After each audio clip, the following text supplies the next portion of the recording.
रंगले जो बनावाए राजा रंगले जो बनावाए राजा नए नहर हम बानी दुल्हनिया दिहल साजब जोड़ भांग के है नशा में भतार नसियाइले नशा में काट ले ठोर हो लहे लहे रंगी राजा हमारा के छोड़ी राजा भेज गइल सड़िया मोर रंगले जो बनावाए राजा खोल देले चोलिया के डोर रंगले जो बनावाए राजा खोल देले चोलिया के डोर रंगले जो बनावाए राजा रंगले जो बनावाए राजा रंगले जो बनावाए राजा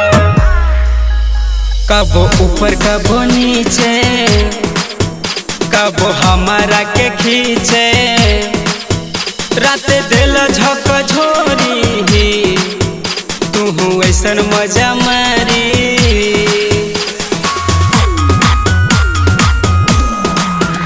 कबो ऊपर कबो नीचे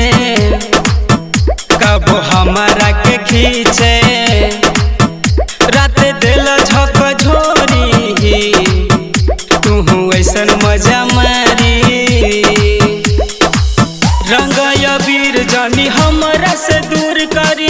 छुए रंग लहंगा से मोर रंगले जो बनावाए राजा खोल देले चोलिया के डोर रंगले जो बनावाए राजा खोल देले चोलिया के डोर रंगले जो बनावाए राजा रंगले जो बनावाए राजा रंगले जो बनावाए राजा नस नस बैठल रतिया के हफैल लॉलीपॉपवा चुसाई के हमरा राजा जी मनैला जा नाश कर देला नस नस बैठल रतिया के हफैल लॉलीपॉपवा चुसाई के हमरा राजा जी मनैला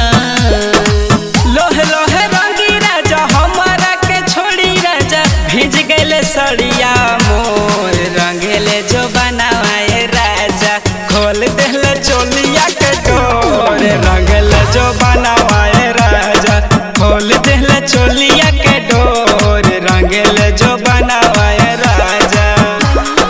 रंगले जो बनावाए राजा रंगले जो बनावाए राजा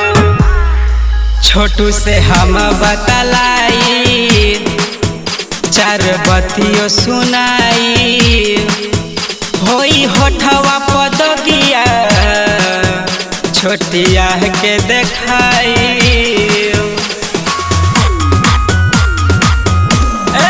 छोटू से हम बतलाई चार बतियो सुनाई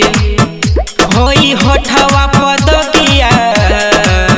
छोटिया के देखाई अंकित मन अनिकेत सरफराज से भी कर सोनू हथा जोड़ रंगले जो बनावाए राजा चूम लिहले गलिया मोर रंगले जो बनावाए राजा चूम लिहले गलिया मोर रंगले जो बनावाए राजा अब का परान लेबू।